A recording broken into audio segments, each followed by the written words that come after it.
Les pleures. Généralité.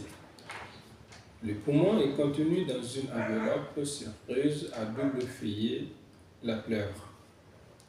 Le feuillet viscéral tapisse la quasi-totalité de la surface pulmonaire. Le feuillet pariétal tapisse la face profonde de la loge contenant le poumon. Feuillet pariétal et feuillet viscéral se continuent l'un dans l'autre sur la face médiastinale du poumon. Ligne de réflexion circonscrivant le bulbe pulmonaire et déterminant au-dessous de lui les ligaments triangulaires. La cavité pleurale est la cavité virtuelle limitée par les deux feuillets pleuraux. Un mince film liquidien permet le glissement de ces deux feuillets, maintenus au contact l'un de l'autre grâce à la pression négative des pressions intrapleurales régnant dans cette cavité. La pleuve viscérale. Le feuillet viscéral de la pleuve, mince et transparent, adhère à la surface du poumon qui le revêt dans sa quasi-totalité, exception faite du hule, où il se réfléchit sur les constituants des pédicules pulmonaires. La pleuve tapisse également les parois des sussures interlobaires de façon souvent partielle. Les deux feuillets viscéraux tapissent les lobes adjacents, pouvant s'accoler sur une étendue variable, sussure incomplète. La pleuve pariétale, constitution. Le feuillet pariétal de la pleuve tapisse la face profonde de la loge contenant le poumon, à laquelle il est uni par une couche celluleuse d'épaisseur variable, le fascia endothoracique. On lui reconnaît trois segments correspondant aux trois parties constitutives de la loge contenant le poumon. Segment costal, pleuve costale. Segment médial, pleuve médiastinale. Segment inférieur, pleuve diaphragmatique.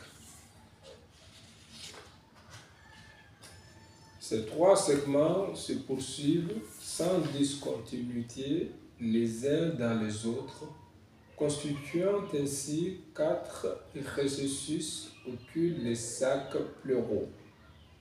Costo-médiastinal antérieur, profond rétrosternal, costo-médiastinal postérieur, large latéro-vertébral, médiastino-diaphragmatique et costo-diaphragmatique, plus bas situé, processus inférieur de la pleuve.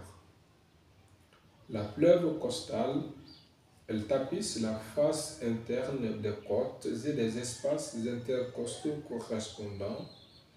Elle se réfléchit en avant un regard du sternum, en arrière un regard des gouttières latéraux-vertébrales, en bas sur le diaphragme s'appliquant directement sur la pleuve diaphragmatique au-dessous du poumon.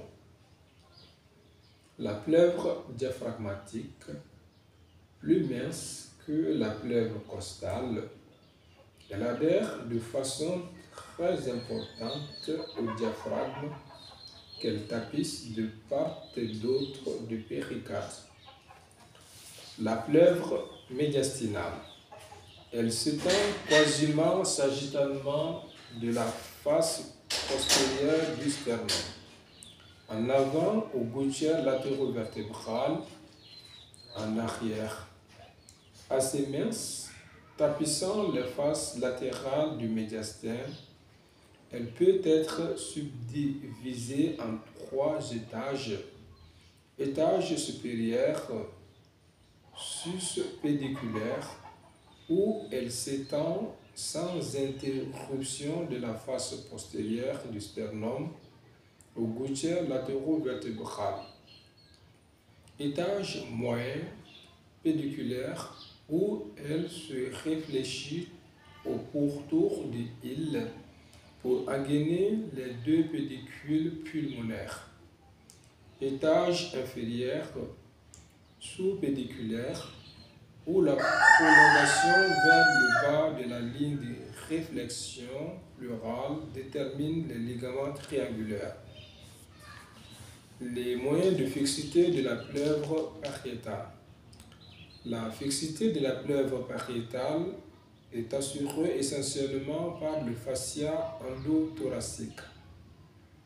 Le fascia endothoracique ou fascia sous-pleural, il est formé d'une couche de tissu celluleux peu vascularisé, analogue au fascia sous-péritonéal, qui peut représenter un plan de clivage chirurgical, plan extrapleural, lorsque la plèvre est symphisée ou envahie par un processus néoplasique. Sa constitution varie selon les zones considérées. Ainsi, il apparaît épais et dense en regard de la plèvre costale, pratiquement inexistant en regard de la plèvre diaphragmatique. Enfin, très dense et très épais sur le dôme pleural. Les ligaments suspensaires de la plèvre. Constituant l'appareil suspensaire du dôme pleural, ils sont d'individualisation assez discutable et n'ont pratiquement aucune valeur mécanique. Il est cependant classique de regrouper sous ce terme 4 formations envoyant quelques fibres au dôme pleural. Le muscle scalène antérieur, le muscle petit scalène